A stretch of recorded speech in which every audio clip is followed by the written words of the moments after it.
My mom was up visiting. I live in Western Massachusetts. I used to live in Coleraine, and my brother is over in Leiden, which is the next town over. My mom was visiting, and so I took my kids over to visit her at his house in a snowstorm, and on the drive back, the power lines were down across the road. Oh, yeah. So we just sat there in the snow and waited for them to clear them. And so, hi, I'm Davis Bates, and I'm a storyteller from Shelburne Falls, Massachusetts. I'm going to start by telling you how I got into storytelling, which if you told me when I was a kid, really little, this was in Pittsfield, Massachusetts, when I was little. If you told me I was going to be a storyteller when I grew up, I would have said no. Because I knew what I was going to be from a very early age. I was going to be Zorro. Remember, do you remember that TV show, Zorro? Yeah, when I came home from school, there were 3 shows back to back. There was Robin Hood, the Lone Ranger, and Zorro. And Zorro was my favorite. And little kids, they don't understand that you can't be everything you see on TV, you know? Then I realized I couldn't be Zorro. Then I was going to be a fireman. Because firemen help people the way Zorro and the Lone Ranger and Robin Hood do. And besides, they drove these big red trucks with really loud sirens, which little kids like loud noises. And then I wasn't sure what I was going to be. And then I actually saw, I didn't see it though, there was this show on Perry Mason.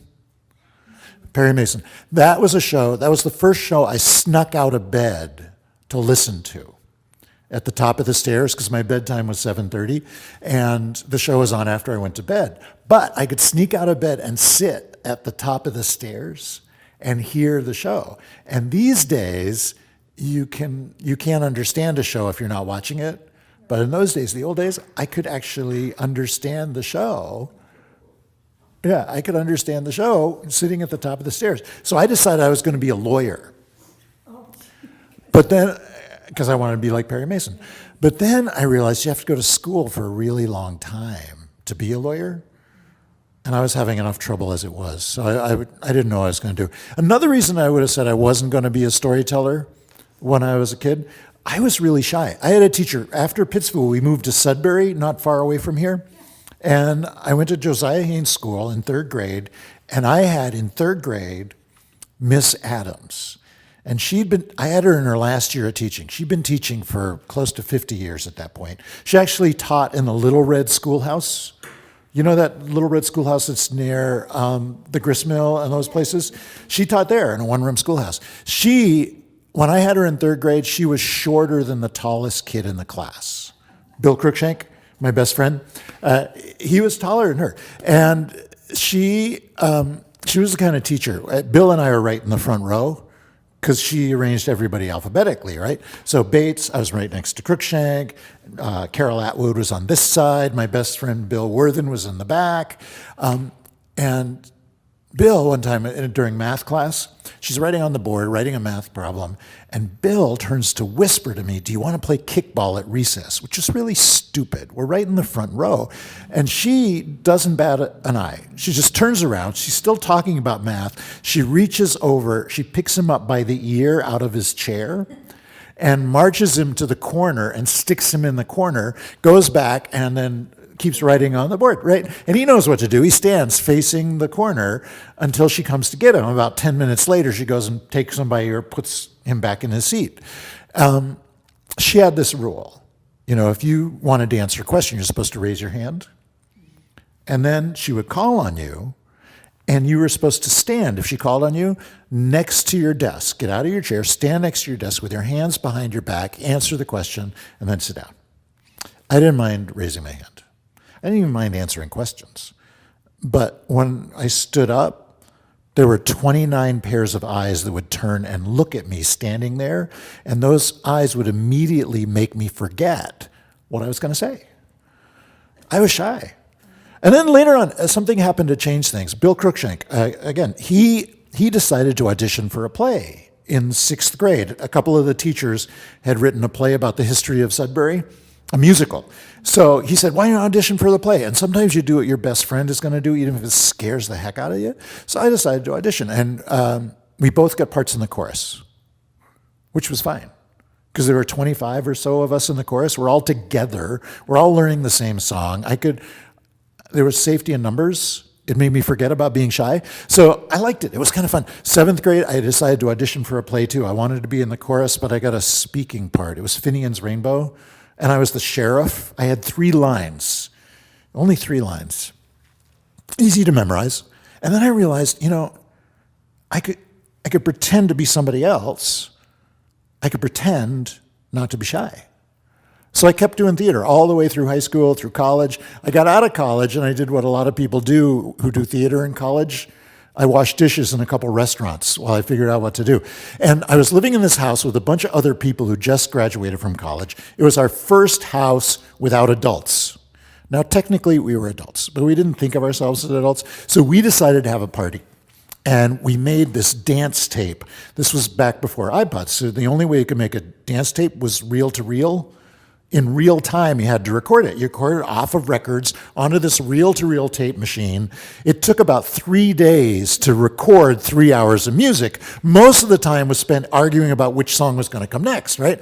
And we finally got all this stuff recorded. We invited people to the party. We had a big room, about as big as this, pushed the furniture back.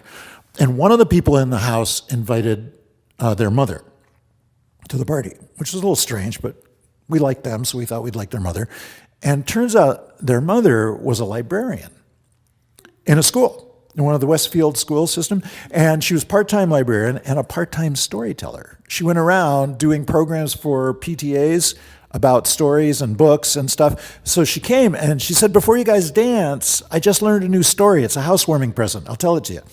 And so she told us the story. We're all sitting around on a rug, instead of dancing. And one of us said, when she got to the end, it was about 15 minutes, she said, that was good. You want to tell another one? So she told another one. And somebody said, yeah, that was good too. You want to tell another one? So she told another one. We kept her there for about an hour and a half telling stories. And finally she said, weren't you guys going to dance? I got to go home. And there was something about the way she just sat there and told stories that I really liked. So I took a class in storytelling and I started learning stories. And I found stories all different places and different kinds of stories. This story is actually a song. It traveled into New England from Nova Scotia and Newfoundland. It traveled to there from Yorkshire, England. And there's actually a spoken word version of this from Ireland that a woman named Maggie Peirce told that I heard. But this song has the story in it, but it also has a chorus. It's very short and easy to learn. The chorus goes like this. Fal de lal day. That's it. It makes no sense, but it's easy to remember. So we're going to do that together on the count of 3. Ready? 1, 2, 3. Fal de lal day. You got it. And you'll know when it's coming because the last 2 words of every verse where the story is and sing. So it won't take you by surprise. You know exactly what to do. Here's the story. There was a rich farmer in Yorkshire did dwell, had Jack for a servant, and that you know well. The cows being gathered, he had one to spare. He said, Johnny, me boy, you must go to the fair and sing. Fal de lal day. Well, in through the glare and out through the glen, Jack led the cow with a rope in his hand. And on his way there he came to 3 men, and he sold them the cow for 16 pounds 10 and sing. Fal de lal day. Came to an old woman to her he did say, where shall I put all this money away? Into your coat lining, to him she did say, in case on the road some robber may be and sing. Fal de lal day. Well, on his way home he came to a dark lane. Out jumped a robber, I'll tell you in plain. Deliver your money without any strife, or with this flat sword I'll take your sweet life and sing. Fal de lal day. Well, he ripped open the lining, the money fell out. All in the tall grass it lay scattered about. And while the robber was picking it up in his purse, Jack made no delay, but jumped on the robber's horse and sing. Fal de lal day. Well, the robber he called out, he bade Jack to stay. Jack made no answer, just rode on his way. Straight home to his master's own house he did go, with a bridle and saddle instead of a cow and sing. Fal de lal day. Well, the farmer came out all in a great fuss. He said, Johnny, me boy, me cow's turned into a horse. Oh, master, your cow I have sold, but I have been robbed of your silver and gold and sing. Fal de lal day. Well, they looked in the saddle, and lo and behold, 5,000 pounds of silver and gold, besides 2 brass pistols, and the farmer did vow, he said, Johnny, me boy, you've well sold me cow, and sing fal-de-lal-day. And now for your brave and honorable day, half of this money will come to your pay. Besides, if she'll have you, my daughter, for a wife, and you shall live well all the days of your life, and sing fal-de-lal-day. That's the well-sold cow. Yeah, also known as Jack the Cowboy. And I like to think that Jack and the farmer's daughter saw through the plan to keep all the money in the family. And they liked each other okay, but maybe not that much. So he took his half of the money and walked down the road a ways and got himself a place. You can do that with stories, you know. If you don't like the ending and you're telling it, you get to change it. Or if you want to know what happens next and nobody ever told you, you get to make it up. That's the way it works. Now, that's what's called a trickster story. Jack is a very famous trickster. Jack and the Beanstalk and Jack the Giant Killer and stuff. Well, there's other tricksters. One of whom I first saw on Saturday morning in cartoons when I was a kid growing up. My mom taught me very early that on Saturday morning she did not get up before 9 o'clock. Yeah. Other days she had to get up early, Saturday morning, not. But she also taught me where the cereal was, where the bowls were, the spoons, the milk, how to pour everything without spilling, and how to turn on the TV. So Saturday morning I would get up early, and actually Saturday morning was the only morning I could get up early for some reason. Other days it was really hard to drag me out of bed, but Saturday, boom, I was right up. And I'd get cereal, and I'd watch the Bugs Bunny Roadrunner Hour, and Coyote was my favorite. Coyote. I love Coyote. My kids first saw Coyote on a DVD we got out of Wile E. Coyote, on a DVD we got out of the library. You could not get DVDs out of the library when I was a kid. But I found out later that Coyote has been around a lot longer than those cartoons. Native Americans in the Southwest have told stories about Coyote the Trickster for thousands of years. And someone heard one of those stories and said, whoa, that would make a great cartoon character. So they made up Wile E. Coyote. There's another famous Native American trickster you can see on TV, Bugs Bunny. He's actually based on a Native American trickster from around the Great Lakes. They had a rabbit trickster. They called him Nanabojo. Nanabojo the trickster. And there's Anansi the spider from Africa and the Caribbean. For some reason, there aren't as many Anansi cartoons. I think it's a spider thing. And I heard this story about Coyote from a teller named Len Cabral a good 35 years ago now. And this story happened so long ago that when it happened, stones were soft. You could pick them up and bounce them like a rubber ball. The world hadn't quite hardened yet. And all the animals had no powers. Birds couldn't fly. Fish couldn't swim. Deer couldn't run, not one bit. And one day the Creator was walking along, looking at all these animals doing nothing. And the Creator said, come on, get up, do something, will you? This is boring. What are you just sitting around for? And they all looked at the Creator and they said, you never gave us anything to do. Oh, you're right. I'm sorry. I've been so busy creating the world and everything. I left all the powers back home in the closet. Look, you got 24 hours to think about what you want to do. That's how long it's going to take me to go home and get the powers. Tomorrow, you get in a nice, polite line. Ask for whatever you want, and I'll give it to you. And the Creator went away, and the animals, they were excited. Finally, they were going to get to do something. The deer said, we want to run. We want to run fast, just like the wind. And Coyote, who was listening, said, oh, yeah. That's a good idea. That's what I want to do too. I want to run just like that. And the fish said, Coyote, what do you want to do that for? What do you want to run for? You get all hot and sweaty. We want to swim in the water. You can stay cool in the water and go fast in the brooks, lays down deep in the bottom of the pond, so we want to swim. And Coyote thought, oh yeah, that's okay too. That's what I want to do. I do want to swim, but I also want to run. And the bird said, Coyote, you're crazy. What do you want to be stuck in the water all day for? All you get to look at is fish. We want to fly way up in the air. You can see for miles up there, Coyote. You can go fast on the wind, stay cool, going through the clouds. We want to fly. And Coyote looked up at the sky and went, oh, yeah, that's a good idea, too. Yeah, I want to fly, but I do want to run, and I want to swim. I want to do everything. Oh, yeah. And Coyote, being a trickster, he figured out a way he could do everything. He would go to bed early that night. He would get up early before any of the other animals, go to the spot where the Creator wasn't going to give out the powers, Be the first one in line. And when the Creator asked what he wanted, Coyote would just go, I want everything. And remember, the Creator promised to give whatever they asked for. Coyote, he would get everything. All the other animals, they get nothing. He liked that too. He said, oh yeah, you know the type, right? The ones that want to get everything for themselves, leave nothing. They're still around. And some of them are pretty famous. But Coyote, he was the very first one. And he went to bed early that night. He woke up early the next morning. He looked up, stars up in the sky. And he said, oh yeah, it's early. Oh, it's too early. And he rolled over and went back to sleep.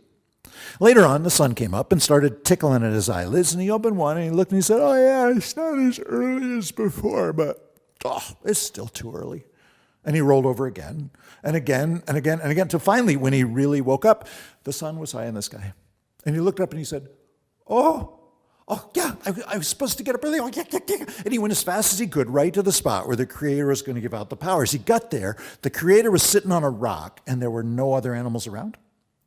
And Coyote thought, oh yeah, it's okay. All the other animals slept late too. Yeah, I'm still the first one here. He went up to the Creator and he said, I want everything. You're too late, Coyote. Oh yeah? Yeah, all the other animals, they've been here and gone. Oh, yeah? Yeah, and I've given all the powers out. Oh, yeah, and I've been thinking what to do with you, Coyote, and I do have a little bit of each power left in this bag here, just a dusting of each. The leftovers? And I could dump all these leftovers over your head. And you could do everything, but only for 20 minutes at a time.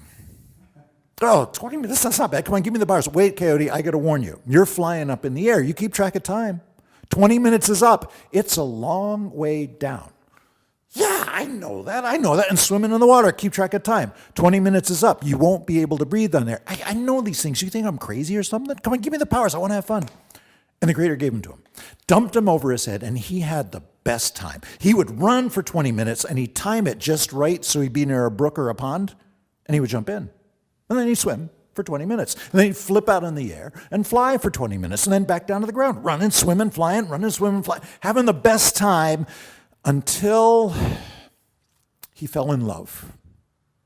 And he fell in love with a duck. It's true. He was running right by this pond. He looked and he saw this duck and he went, oh yeah. And he tried to get close to this duck, because usually you try to get close to who you're in love with, but you and I know ducks really do not like coyotes very much. And she said, well, get away from me. He said, but I love you. I don't care. You're a coyote. Go away, far away. Go, go, go. He was so sad. Some people, they fall in love. They only fall a little bit. They go like this. They go, boom. They get up. They walk away. They're okay. Other people, when they fall in love, they are falling for days. And when they hit ground, boom, they forget everything. Everything but the fact that they're in love. And Coyote, he was like this. He forgot he could fly. He forgot he could swim. He forgot he could run. All he knew was, oh, yeah. And he spent the whole summer trying to get close to this duck, and she kept sending him away. And finally, the time came for ducks to fly south for the winter. And Coyote, he was watching this duck he was in love with fly away from him, and he was so sad. And then suddenly, he remembered. Oh, yeah, I can fly. It's okay. I'll fly. I'll catch up. I'll go over there. He started flying. The duck looked back, saw him coming, and said, hey, this Coyote, he can fly. Maybe he's not so bad. Maybe I'll let him get a little bit closer. And Coyote, he liked that. He said, oh, yeah. Yeah. He was so happy to loop in the air. And she said, hey, this Coyote can fly pretty well, tricks and everything. Maybe I'll let him get a little bit closer. And Coyote, he liked it even more. He said, oh, yeah. Yeah. He was so happy that he forgot to keep track of time. All of a sudden, way in the middle of nowhere, he couldn't fly as well as he could just a second ago. And then he couldn't fly at all, and he said, oh, yeah.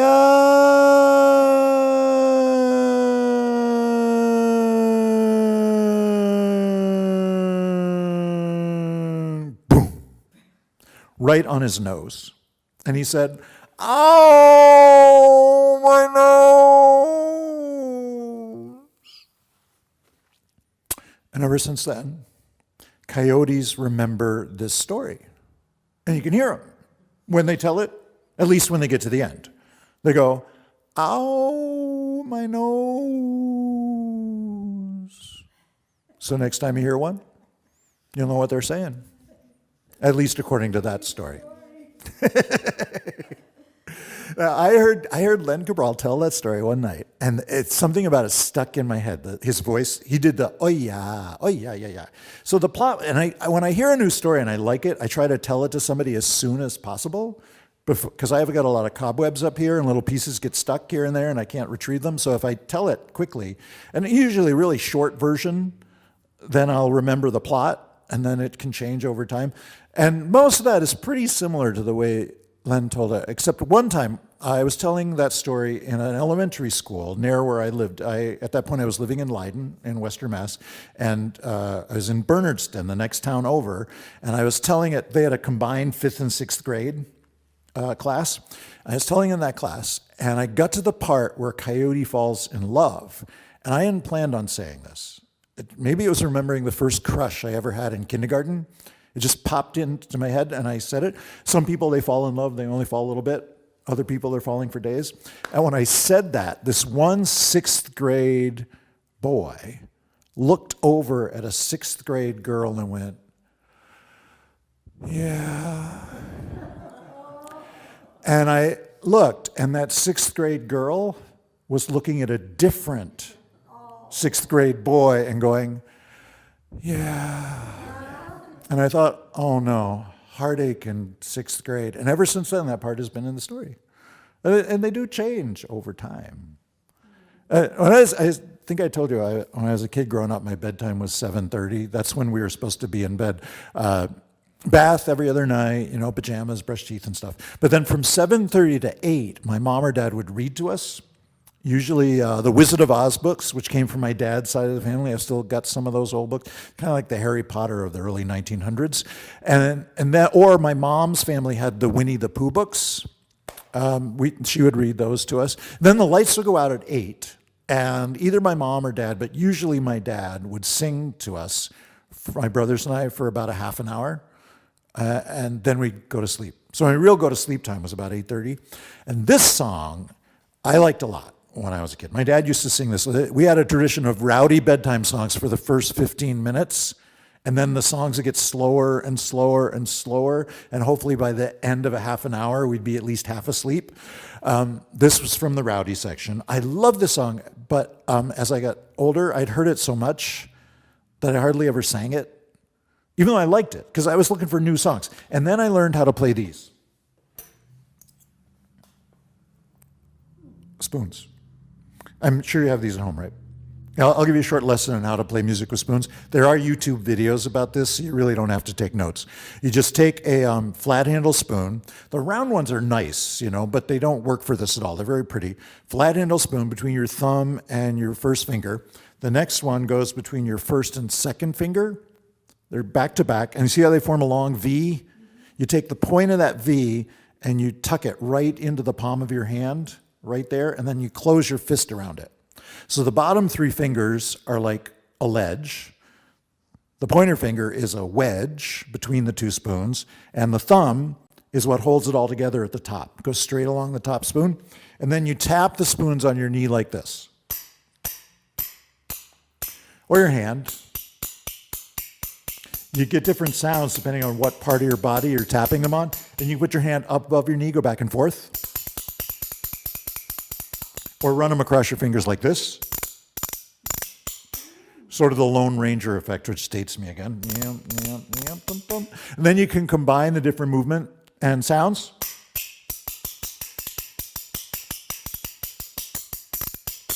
And you can play music with spoons. And different spoons have different sounds. Thank you, sir. I actually got these at a Chili's restaurant. I didn't take them. I was having dinner with my mom. It was around Mother's Day. And we both really like dessert. So we got chocolate sundaes, and they come in those tall parfait glasses, right? You cannot get all the chocolate sauce out of the bottom of one of those parfait glasses without a spoon like this, which is really important. So as we were eating, I thought, these are nice spoons. So when I went to pay the bill, I said to the woman behind the counter, can I buy these spoons off you? And she said, what do you use them for? I said, I play music with spoons. She said, oh, just take them. Just say where you got them. So I just did. These I got at Hampshire College.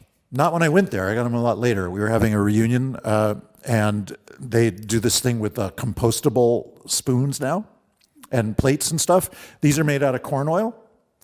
In your backyard compost, they will not compost because it doesn't get hot enough. They just sort of half melt and twist, and then you have a twisted spoon in your garden. But in the big institutional compost piles, they get really hot, and these will go right to soil. They have a really neat sound.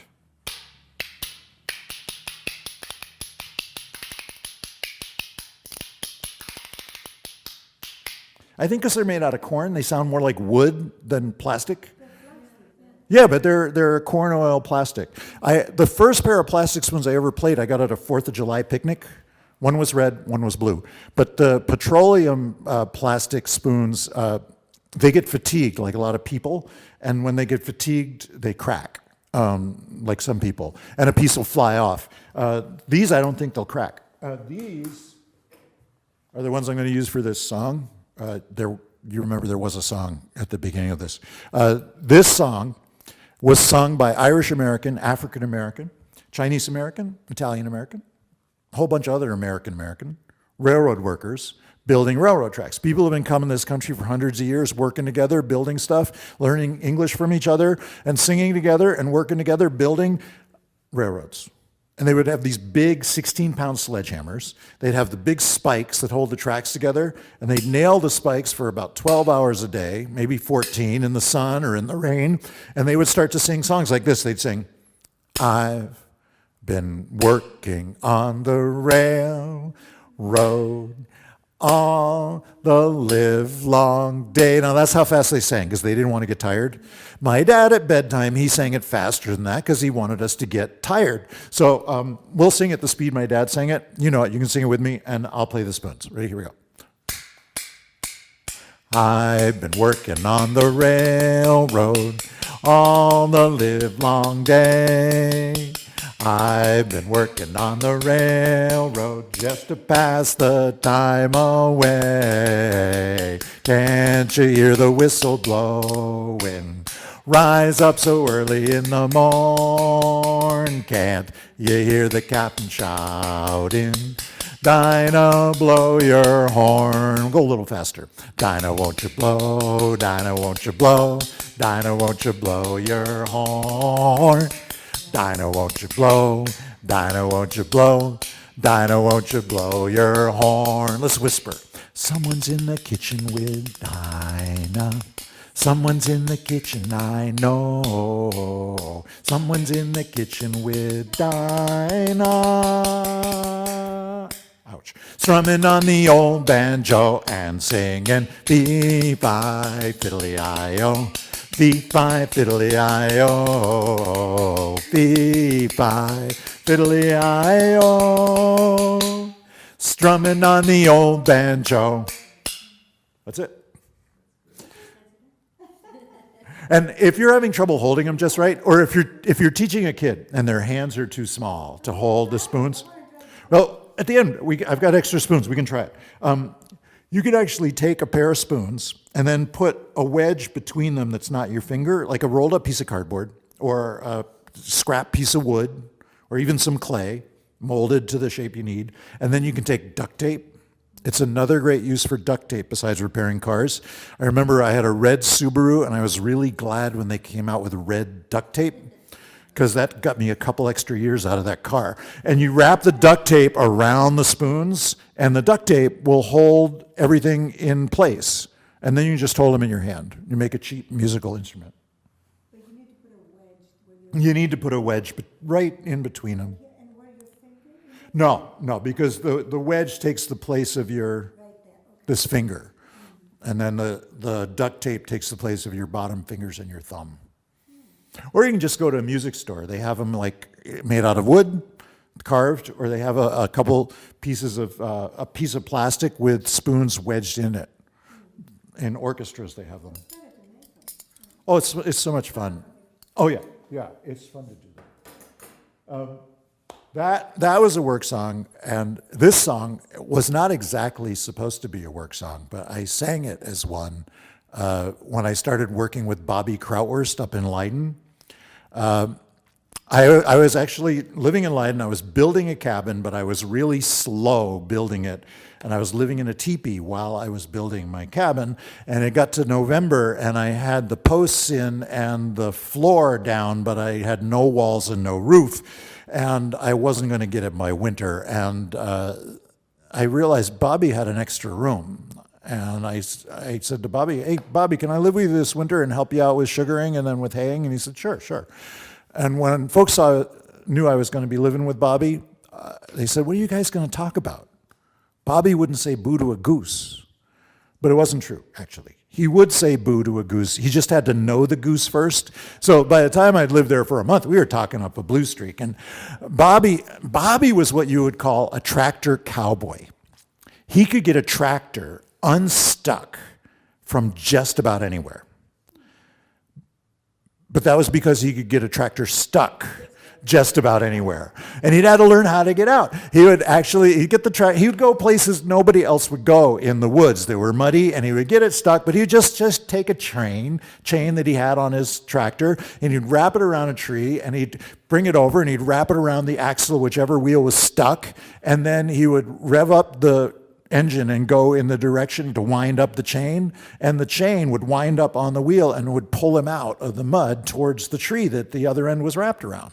I would do sugaring with him, and we would gather sap. We didn't have pipelines the way they do now. We had buckets, and he had this trailer on the back of his tractor with a big gathering tank on it that looked like a Civil War submarine, sort of patched together, and an opening at the top that you could pour the sap in. So he would drive the tractor, and I would gather the buckets and pour the sap in, and then I'd get and sit on the back of the trailer as we went to the place where the next buckets were. And if he saw it was a little muddy up ahead, he'd go, hold on, and he would jam one brake. Tractors come with 2 brakes, one for each wheel. If you want to brake both, you hit both pedals. And if you want to brake one, you just brake one, and the other wheel will keep turning, and it can turn the tractor quicker and sharper than you're turning the wheel. And he would jam one brake, that wheel would stop, the other wheel would keep going, the front of his tricycle tractor would go up about 3 feet in the air and swivel over, and all of a sudden we'd be where there was no road. No farm road at all. We'd be off in the woods. And it wasn't very even ground, and the trailer would be going like this, and sap would be coming out of the gathering tank and going down my back, and he'd say, hold on, and he'd jam the other wheel, and he'd go over with back onto the road, and by now I was soaked, but it was sweet soaked. And farming with Bobby was a lot of fun, actually. Did you taste the sap at all? Oh yeah. We would, when we would boil the sap, we would. Before, when you would Sometimes he'd have a dipper, a little cup on the side of the trailer, and you could take some out and have you ever made sugar water? Where you take water and you put like a teaspoon of sugar in it and stir it around? It kind of tastes like that, only with a little maple flavoring. And we would also do this thing where we were boiling the sap down, where as the sap went through all the different channels, as it got more and more concentrated in sugar, you could go to the center channel and get some out, and it was like having maple tea, where it was half maple syrup or a quarter maple syrup. I like sweet things. And I'd also help Bobby with his haying. Bobby, he could throw a bale of hay 7 bales high onto the trailer and have it land almost exactly where he wanted it. I tried. The first time I tried, I threw it not hard enough, and it fell back on my head. So the second time, I said, I can do it this time. And I threw it, but I threw it too hard, and it rolled over the top and off the other side. And that's when Bobby said to me, why don't you just climb up on top, and I'll throw them to you. And so I would climb up on top, and he would throw them, and I would just shift them a little bit, like an inch or two to get them straight. And then once I was up there, I couldn't get down. I'm 7 bales high on the back of this huge hay wagon. And so he would drive back to the barn, and by then it was night. Bobby delivered town criers, those things that like the want advertisers or whatever you hang on the side of the mailbox because it's illegal for you to put them in the mailbox. Well, he delivered those, and I would be working during the day, raking and tedding, and then we would bail when he got back from work. And full moon at nights, it was fine. You could see all the bales. But if there was no moon, we'd take my old Volvo and his pickup truck and park them in corners of the field with the headlights on so we could see most of the bales. We'd miss a few, but it wasn't that big a deal. And I'd be up there at night, around 11 o'clock, going back to the barn. And that high, if you're going on the road back to the barn, there are trees on the side and there are branches that stick out into the middle of the road. So I would lie on my back and I put my hand up like this to ward off any branches that were coming to try and scrape my nose off. And one full moonlit night, I was lying on my back. We're headed back to the barn, and I suddenly remembered this song that I'd learned a few years before I started living with Bobby. It was written by a guy named David Mallet, and it's called the Haying Song.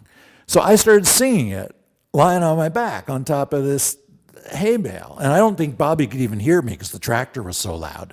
And the chorus goes like this. I'll teach you the chorus. We'll do it one line at a time. It's a little bit longer and more complicated than the last one I taught. It goes, oh, you have to make hay when the sun shines. Try that part. Oh, you have to make hay when the sun shines. That's what all of the hill people say. That's what all of the hill people say. You just keep your load wide, keep an eye on the sky. You just keep your load wide, keep an eye on the sky. And make sure it's dry when you put it away. And make sure it's dry when you put it away. That's the whole thing. So we'll sing it straight through, and I'll go on to the verses because I know them.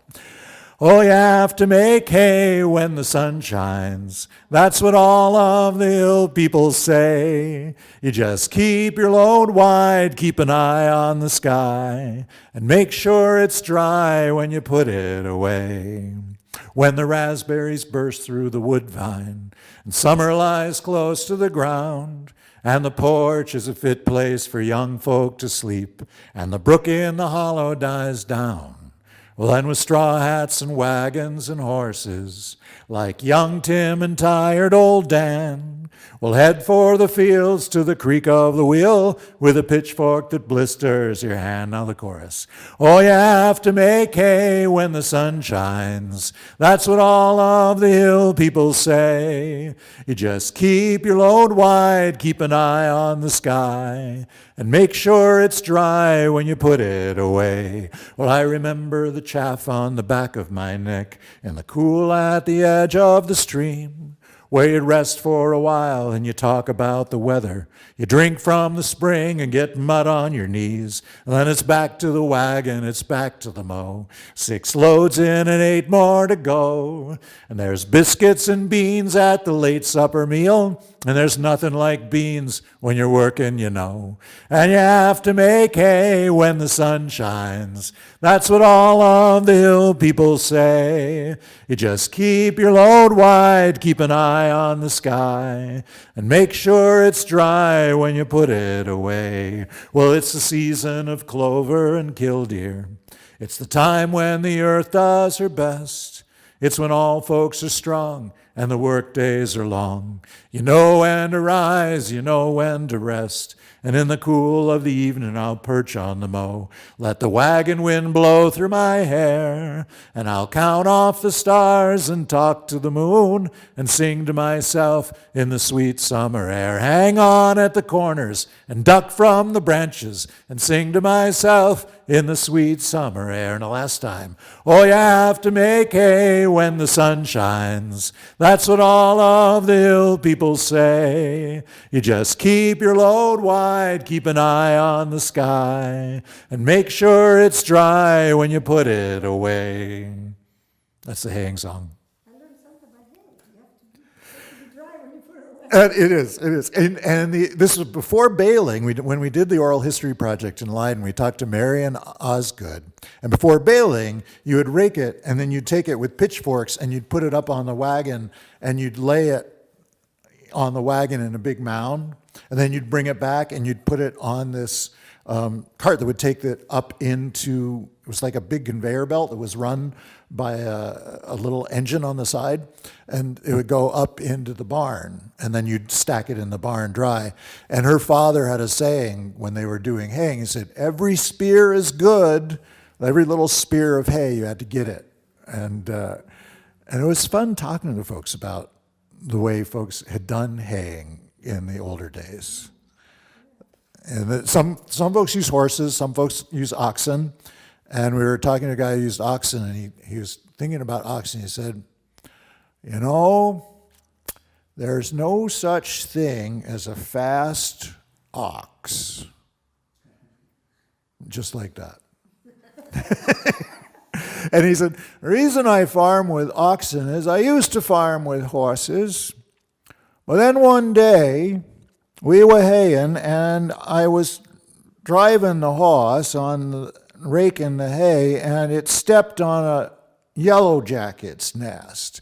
And they stung that horse, and the horse took off, and I could not get it to stop, and it kept going right to the woods, and it went into the woods, and the wagon was a little bit wider than the trees it went through, so when it hit the trees, the wagon stopped, I flew off, and the horse kept going, and then I decided I would farm with oxen. That's exactly what he said.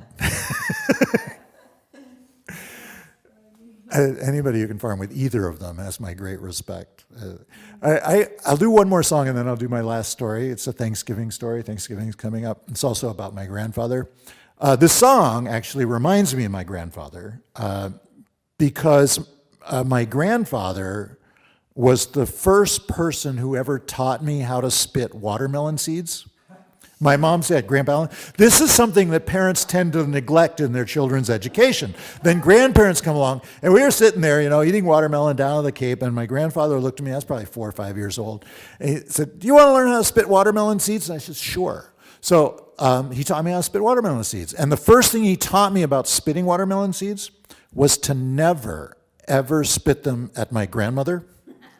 He had learned that when they were dating. She did not like it all. So we would spit them at each other. Or if we were eating watermelon inside, we would spit them at the ceiling. It would be hard in this room to get them up that high, but in our dining room at home, at my mom and dad's place, you could spit them and they would get stuck to the ceiling. And my mom did not get upset about this because she knew that one of the things about spitting watermelons at the ceiling was afterwards my grandfather would pick me up and hold me up like this, and I would take them all down again, which was really kind of fun, too. So this song, which I learned at Hampshire College, it's actually one of the few things I learned at college that I still use a lot. So I like to use, besides how to learn things, which is really what they taught me, your part in the song is the simplest chorus, even simpler than the first one. It's the sound you make when you eat watermelon, which is...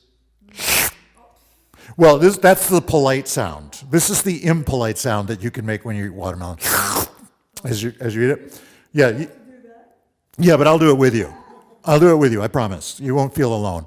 I'm going to move my arm like this. I'll count to 3. I'll move my arm. When I start moving my arm, we'll make the sound together, and we'll stop when I hit my knee. All right? We'll try a dry run of it, so to speak. A little rehearsal. Need some water. Yeah, this is hard to do with a dry mouth. All right, okay, on the count of 3, here we go. All right, this is folk music. There's no wrong way to do this. On the count of 3, 1, 2, 3. Good, good. Now we'll do this in the song. Every time I make that motion, we'll make that sound. This is actually the song the mice sing in my garden every summer. You have to be up really late to hear them and be able to translate mouse, but take my word for it. This is what they sing. You can plant a watermelon up above our house and let the juice seep through. You can plant a watermelon up above our house. It's all we ask of you. Chocolate chip cookies, they taste mighty fine. Nothing's quite as sweet as a watermelon vine. You can plant a watermelon up above our house and let the juice seep through. That's it. It's very short. That's the song. And as I said, that reminds me of my grandfather. There's something else I have that reminds me of my grandfather, too. My mom's dad, Grandpa Allen. I don't know if you've ever been going through a drawer or a box that you found in the attic, and you find this object that you haven't seen in a while. You take it out and look at it, and all of a sudden, you're someplace else or with somebody else. There's a story, and you picture that person. If you see this ring, this was my grandfather Allen's wedding ring. My mom's dad, Grandpa Allen, he wore this ring for 62 years. That's how long he and Grandma were married. And Grandpa and I, we were born 2 days and 50 years apart. I was born April 4th, 1955. He was born April 2nd, 1905. And maybe it was being born so close to April Fool's Day, but Gramp liked to play tricks. Like this one, I'd always sit next to him at the dinner table so he could do it. He'd reach under the table where nobody could see him, especially my grandmother, who was usually on the opposite side, and he would grab my knee right in that funny bone spot that tickles, right? It makes you jump. And I would jump. My mom, she'd look over and she'd say, Davis, stop fooling with your grandfather. Mom, he's the one who did it.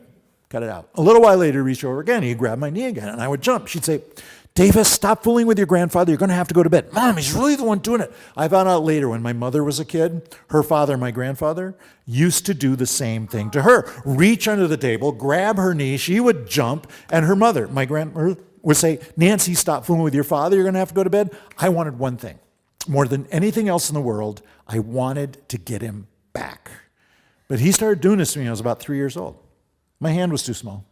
His knee was too big. I would try, but I couldn't get around far enough. It wouldn't work. He'd just smile, reach over, grab my knee. I would jump. My mom would say, Davis. It took me until I was 13 years old for my hand to get big enough and for me to get fast enough. I'd almost given up hope, but one Thanksgiving dinner, I'm sitting next to Gramp. He's on this side. He's looking at my brother on the other side of him. My brother always sat on the opposite side. And he's talking to him about something. I can't remember what, but I thought, he's not looking at me.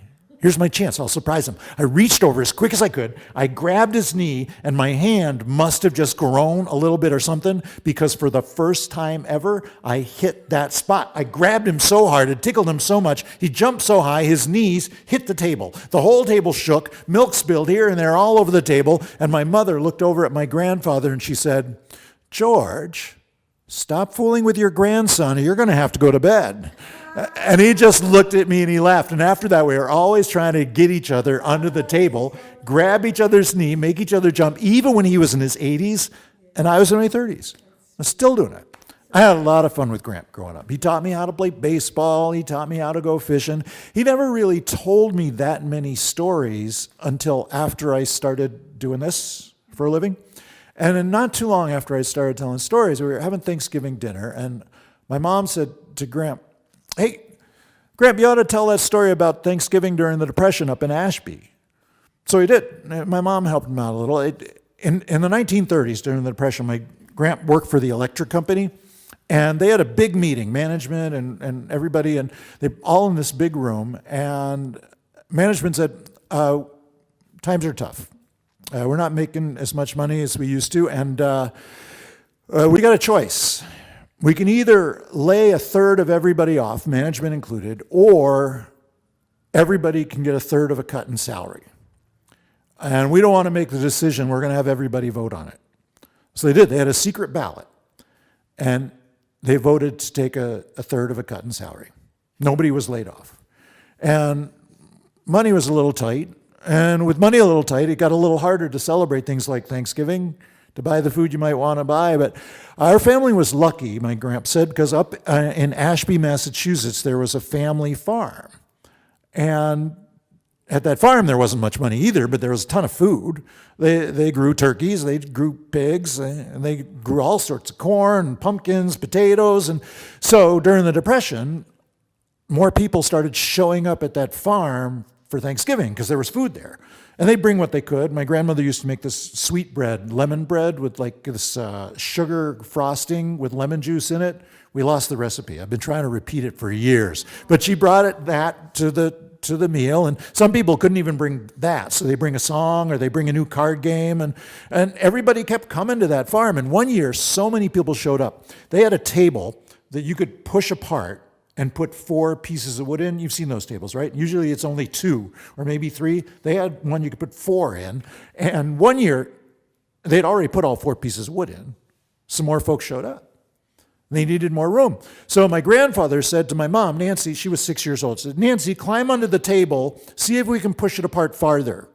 She climbed underneath. She said, yeah, you can push it apart more. So they pushed it apart even more, and then tell us when to stop. And finally said, you better stop now. So they stopped, and they got a pine board from the barn. It hadn't come with the table, but it just fit in, stuck a little out on the ends. They didn't care.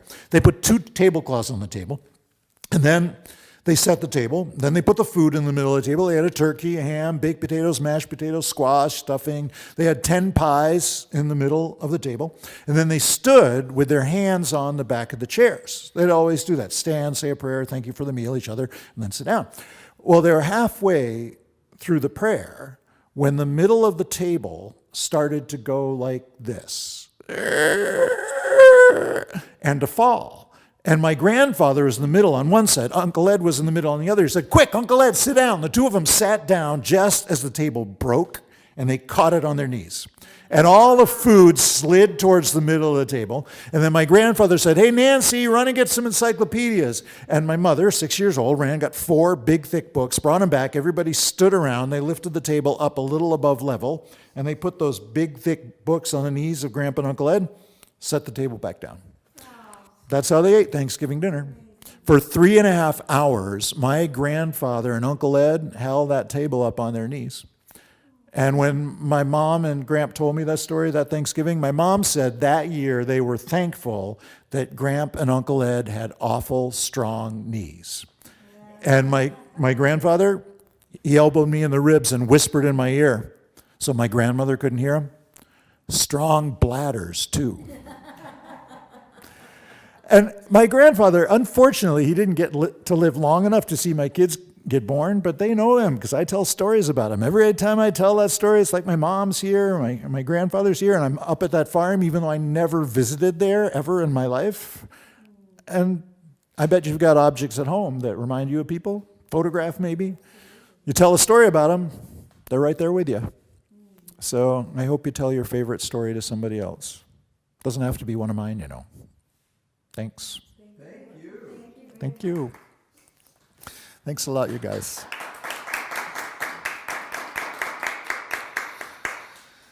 Oh, this is called a lumberjack, originally made in the shape of people. In fact, I just found out that originally they were actually like marionette puppets that came up, a string came up and then went down to a little pedal. Yeah. That if someone was playing music, they would do the pedal and the puppet would dance because the pedal would make the string make it dance. Then they started taking a much smaller version of a person with a stick in its back and putting it on the board. This is a dog, so it's got 4 legs instead of 2. In this country, they started making in the shape of animals. And when you bounce the board,